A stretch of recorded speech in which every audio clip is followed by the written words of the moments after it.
다윗은 인생의 후반기 어느 평화로운 때에 자신의 삶을 회상하면서 지난날의 삶 동안에 하나님께서 목자가 되어주셔서 부족함이 없는 인생을 살아노라, 그렇게 고백을 하였습니다. 다윗이 자신과 하나님과의 관계를 양과 목자의 관계로 비유하고 있는 것은 어린 시절부터 양을 치면서 목자와 양의 관계를 잘 알고 있었기 때문입니다. 양에게 있어서 가장 절대적으로 필요한 존재는 목자입니다. 지난주에 말씀을 나누었듯이 양에게 목자가 있으면 부족함이 없는 인생이요, 목자가 없는 양, 목자를 잃어버린 양은 부족함이 많은 죽음 그 자체라는 것이죠. 그래서 양에게 목자가 없다는 것은 죽음을 의미하고 있습니다. 이 구약의 선지자 스가랴 선지자는 이스라엘 백성들이 목자가 없으므로 공고를 당한다, 그렇게 말하였고요, 예수님께서는 목자가 없으면 양이 흩어진다, 이런 말씀을 하셨습니다. 양이 공고를 당하지 않고 흩어지지 않기 위해서는 목자가 곁에 있어야 된다는 거예요. 그렇게 할 때에 공고를 당하지 않고 흩어지지 않게 되는 것입니다. 다윗은 1절에서 여호와는 나의 목자시니 내게 부족함이 없으리로다, 그렇게 고백을 하면서 이제 2절부터 보게 되면은 왜 내가 부족함이 없는 그런 인생인지, 목자 되시는 하나님께서 어떤 일을 하시는지, 거기에 대해서 구체적으로 이제 고백을 하고 있지 않습니까? 2절 끝에도 보고 3절 끝에도 보면은 인도하시리니, 그렇게 말씀하고 있습니다. 여호와는 나의 목자시니 또 그가 나를 푸른 풀밭에 누이시며 쉴 만한 물가로 인도하시는도다, 그렇게 고백을 하는데 2절 3절 말씀 한번 보시죠. 같이 한번 말씀 읽겠습니다. 그가 나를 푸른 풀밭에 누이시며 쉴 만한 물가로 인도하시는도다. 내 영혼을 소생시키시고 자기 이름을 위하여 의의 길로 인도하시는도다. 아멘. 푸른 풀밭에 누이신다, 쉴 만한 물가로 인도하신다, 내 영혼을 소생시키시고 자기 이름을 위해서 의의 길로 인도하신다. 거듭거듭 인도하시는 목자에 대해서 다윗은 고백을 하고 있는 것입니다. 다윗이 만난 하나님은요, 첫 번째로 고백하는 것은 나의 인생을 인도하시는 하나님이심을 고백하는 것입니다. 내가 스스로 살아온 것이 아니라 하나님의 인도함을 받았다는 거예요. 때로는 넘어질 때도 있었고 때로는 죄 가운데 있을 때도 있었지만은 하나님의 인도하심을 받아서 오늘까지 이르게 되었다, 이렇게 고백을 합니다. 양은요, 푸른 풀밭 찾을 수 없습니다. 쉴 만한 물가 거할 수가 없는 거예요. 스스로 생명을 얻을 수가 없습니다. 목자가 소생케 해주셔야 되고, 그리고 의롭고 올바른 길로 인도해 주셔야 됩니다. 목자의 인도함이 절대적으로 필요한 존재, 그것이 바로 양이라는 것이죠. 이 2절 3절의 고백이 무엇이겠습니까? 양에게 필요한 것들을 목자가 다 공급해 준다는 거예요. 풍성한 꼴을 주십니다. 그리고 안식과 쉼을 허락해 주십니다.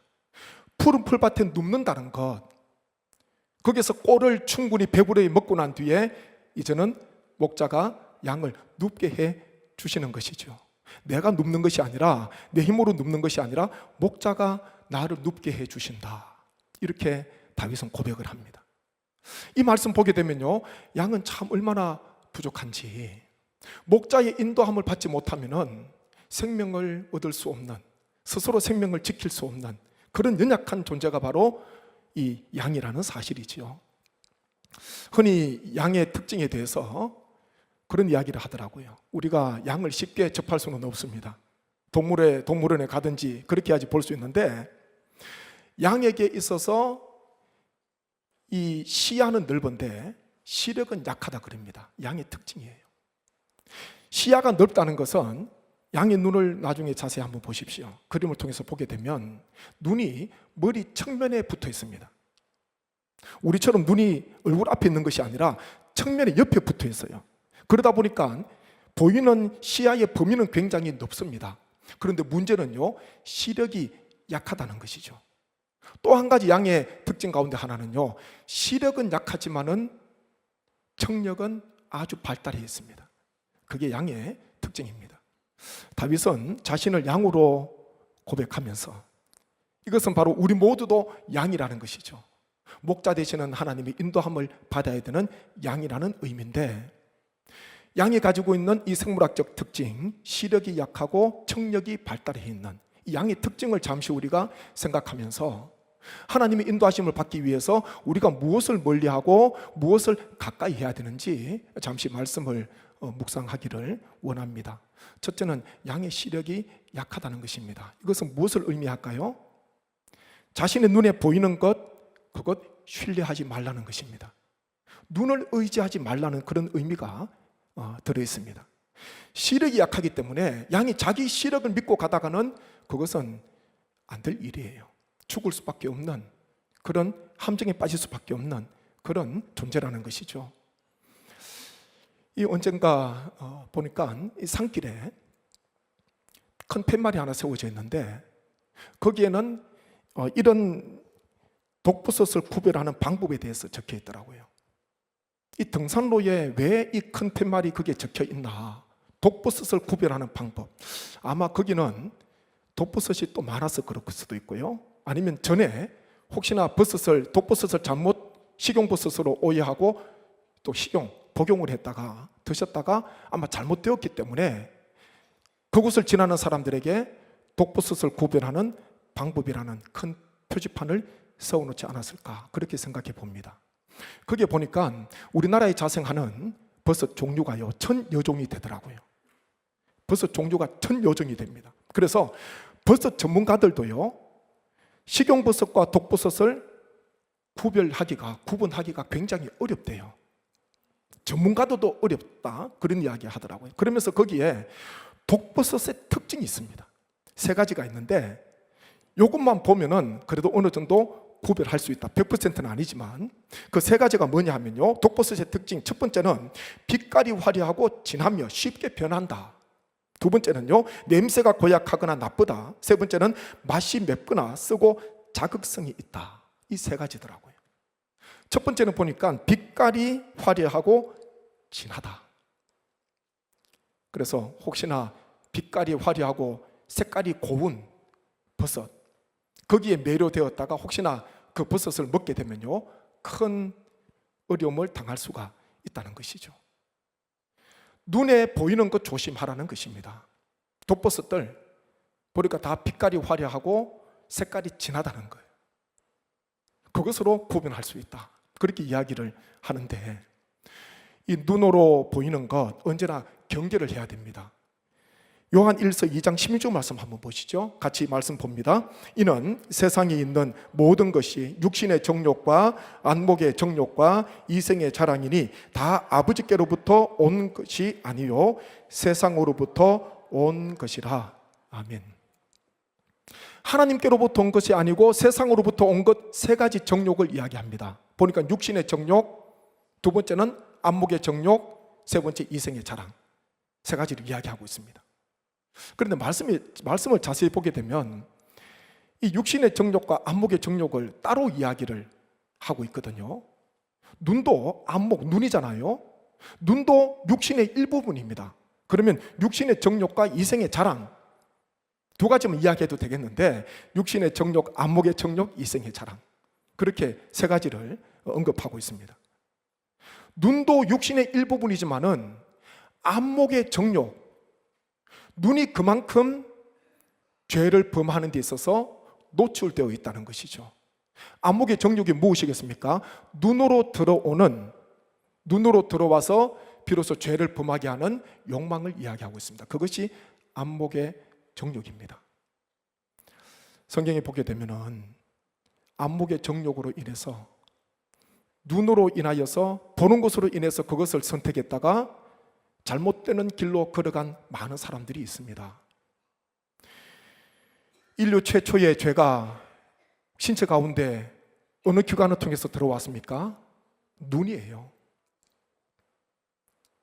하나님의 말씀을 들었지만은 뱀의 유혹을 받고 난 뒤에, 뱀의 말을 듣고 난 뒤에 하나님께서 금하신 선악을 알게 하는 나무를 보게 되는데, 그거를 본 적 보암직도 하고 먹음직도 하고 그렇게 말씀하잖아요. 말씀 보시죠. 창세기 3장 6절 말씀입니다. 여자가 그 나무를 본 적 먹음직도 하고 보암직도 하고 지혜롭게 할 만큼 탐스럽게도 한 나무인지라 여자가 그 열매를 따먹고 자기와 함께 있는 남편에게도 주매 그도 먹은지라. 뱀의 말을 듣고 난 뒤에 하나님께서 먹지 말라는 그 열매, 그 나무를 보게 되는데, 그 나무를 본 즉 먹음직도 하고 보암직도 하고 지혜롭게 할 만큼 탐스럽기도 한 나무라. 그렇게 이야기를 합니다. 인류 최초의 사람 이 하와도요, 보니까 눈의 안목의 정욕, 그 죄가 눈을 통해서 들어왔다는 것입니다. 아브라함으로부터 성택 무소권을 넘겨받은 이 조카 롯, 아브라함이 조카 롯에게 이야기를 합니다. 우리 소유도 많고 너 소유도 너무 많으니까 함께 동거할 수가 없잖아요. 목초지가 부족합니다. 그렇기에 우리 이제 헤어지자. 너가 우하면 나는 좌하고 너가 좌하면 나는 우하리라. 롯은 아브라함으로부터 선택 우선권을 넘겨받게 되었습니다. 먼저 내가 결정할 수 있는 선택권을 가지게 되었다는 것이죠. 그때 롯이 무엇을 의지해서 선택하게 됩니까? 그때도 눈을 의지해서 선택을 하게 됩니다. 창세기 13장 10절 말씀 보십시오. 이에 롯이 눈을 들어 요단 지역을 바라본 적 소알까지 온 땅에 물이 넉넉하니 여호와께서 소돔과 고모라를 멸하시기 전이었으므로 여호와의 동산 같고 애굽 땅과 같았더라. 아멘. 선택 우선권을 넘겨받았는데 롯이 보니까 자기 눈을 들어서 바라봤습니다.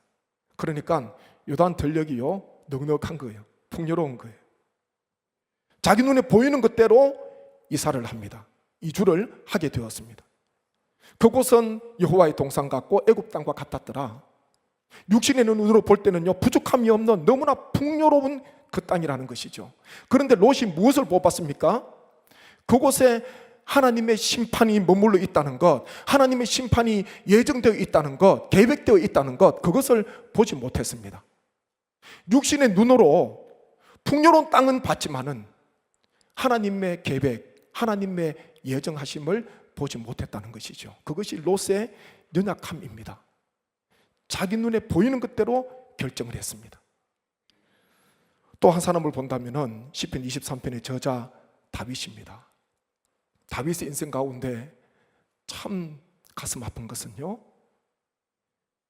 저녁에 왕궁을 거닐다가 잠에서 깨어난 다윗이 저녁에 왕궁을 거닐다가 목욕하는 한 여인을 보게 되었습니다. 그리고 그 목욕하는 여인 우리아의 아내 바세바라는 것을 알게 되고 그 여인을 왕궁으로 부르지 않습니까? 그리고 그 여인을 취함으로 말미암아 씻을 수 없는 그 죄로 인해서 큰 고통을 당하게 됩니다. 말씀을 보시죠. 사무엘하 11장 2절 말씀 보십시오. 저녁 때에 다윗이 그의 침상에서 일어나 왕궁 옥상에서 거닐다가 그곳에서 보니 한 여인이 목욕을 하는데 심히 아름다워 보이는지라. 봤다는 거예요. 자기 눈을 통해서 보니까 한 여인이 목욕을 하는데 심히 아름다워 보였다. 안목의 정욕에 넘어가게 되었습니다. 다윗이에요. 다윗의 인생 속에 아픔이죠. 후에 회개를 합니다. 하나님 앞에 철저히 회개하고 다시 하나님의 인도함을 이 다윗은 회개함으로 다시 받게 되었다는 것입니다. 지금 이 시간에도요 안목의 정욕으로 인해서 넘어지는 사람들이 있습니다.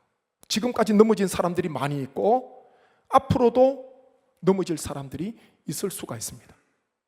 안목의 정욕, 양은 시력이 약하기 때문에 눈에 보이는 것 의지하지 말아야 돼요. 눈에 보이는 것 멀리 해야 됩니다. 물론 우리가 삶을 살기 위해서는 육신의 눈이 있어야 됩니다. 그렇지만 그 육신의 눈을 잘 사용해야 됩니다. 보이는 것대로 결정하지 말고 그 눈을 통해서 들어오는 이 안목의 정욕을 언제나 멀리 해야 되는 것, 양과 같은 우리에게 주시는 하나님의 메시지라는 것입니다. 반면에 양은요, 뭐가 발달했다 그랬습니까? 청력이 발달해 있습니다. 시력은 약하지만 청력이 발달해 있어요. 그래서 양은 목자의 음성을 듣게 되는데 다른 사람들의 말을 듣는 것이 아니라 목자의 음성을 듣고 따라가는 그런 습성이 있습니다. 예수님께서도 이런 말씀을 하셨는데 요한복음 10장 3절 4절 보십시오. 문지기는 그를 위하여 문을 열고 양은 그의 음성을 듣나니 그가 자기 양의 이름을 각각 불러 인도하여 내느니라. 자기 양을 다 내놓은 후에 앞서가며 양들이 그의 음성을 아는 고로 따라오되. 아멘. 양들이 목자의 음성을 듣고 목자의 음성을 아는 고로 따라간다, 그렇게 말씀합니다.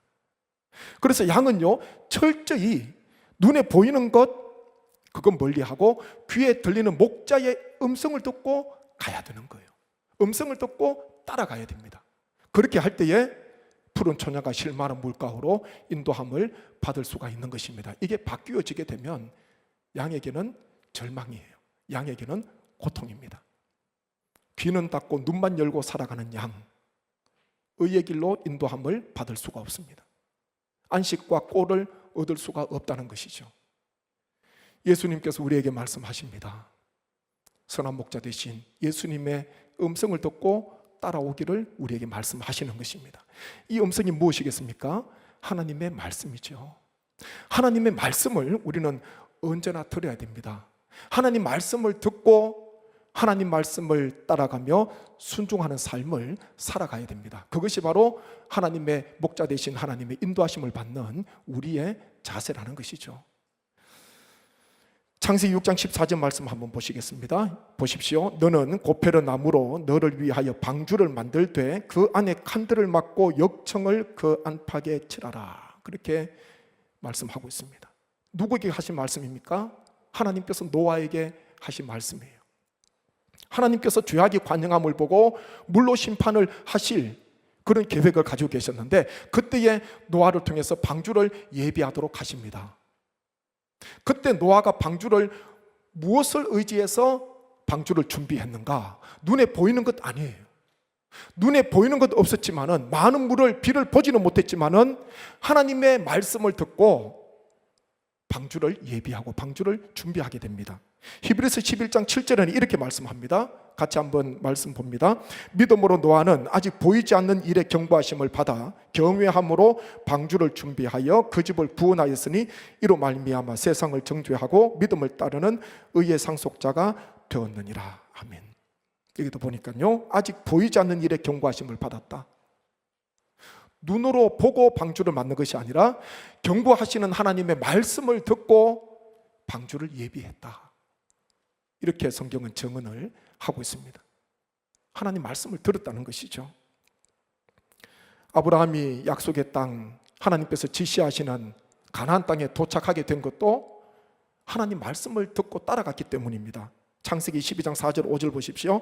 이에 아브라함이 여호와의 말씀을 따라갔고 롯도 그와 함께 갔으며 아브라함이 하란을 떠날 때에 75세였더라. 아브라함이 그의 아내 사레와 조카 롯과 하란에서 모은 모든 소유와 얻은 사람들을 이끌고 가나안 땅으로 가려고 떠나서 마침내 가나안 땅에 들어갔더라. 아멘. 보고 간 것이 아니라 하나님 말씀을 듣고 하나님 말씀을 따라서 마침내 가나안 땅에 도착하게 되었다. 그렇게 말씀합니다. 하나님 말씀에 순종했다는 것이죠. 들은 하나님 말씀을 따라갔습니다. 이런 인물들이 성경에 많이 있습니다. 신약의 인물 가운데 베드로는 어떻습니까? 밤이 새도록 고기를 잡지 못했지만은 다시 그물을 내릴 수 있었던 것은 물 밑에 많은 고기를 보고 내린 것이 아니라 깊은 데로 가서 그물을 내려 고기를 잡으라는 주님의 말씀을 듣고 말씀을 따랐기 때문에 그물을 내릴 수가 있었다는 것입니다. 누가복음 5장 4절 6절 말씀 함께 봅니다. 말씀을 마치시고 시몬에게 이르시되 깊은 데로 가서 그물을 내려 고기를 잡으라. 시몬이 대답하여 이르되 선생님 우리들이 밤이 새도록 수고하였으되 잡은 것이 없지만은 말씀에 의지하여 내가 그물을 내리리이다 하고 그렇게 하니 고기를 잡은 것이 심히 많아 그물이 찢어지는지라. 아멘. 많은 물고기를 보고 그물을 내린 것이 아니라 주님께서 내리라 말씀하시니까, 깊은 데로 가서 그물을 내려 고기를 잡으라 말씀하시니까 그 말씀 따라서 그물을 내렸는데 잡은 것이 심히 많았다. 그렇게 말씀합니다. 참 얼마나 우리에게 위로가 되고 그리고 힘 있는 그런 말씀입니까? 용기를 주는 말씀입니까? 신앙이 얕은 분들은 눈에 보이는 것에 집착을 합니다. 하나님 저에게 보여주시면은, 한 분만 보여주시면은 하나님 제가 잘 믿겠습니다. 신앙이 얕은 거예요. 신앙이 성숙할수록요, 보이는 것을 추구하는 것이 아니라 하나님 말씀에 귀를 기울입니다. 하나님 말씀을 듣기를 원합니다. 신앙이 성숙한 사람의 모습이에요. 처음에 믿음 생활 처음에 시작할 때는 하나님 보여주세요, 눈에 보여주세요. 그런데 신앙이 좀 자라나게 되면요, 그때 했던 기도하지 않습니다. 신앙이 성숙한 분들은 하나님 저에게 말씀해 주세요. 하나님 제가 하나님 말씀 듣기를 원합니다.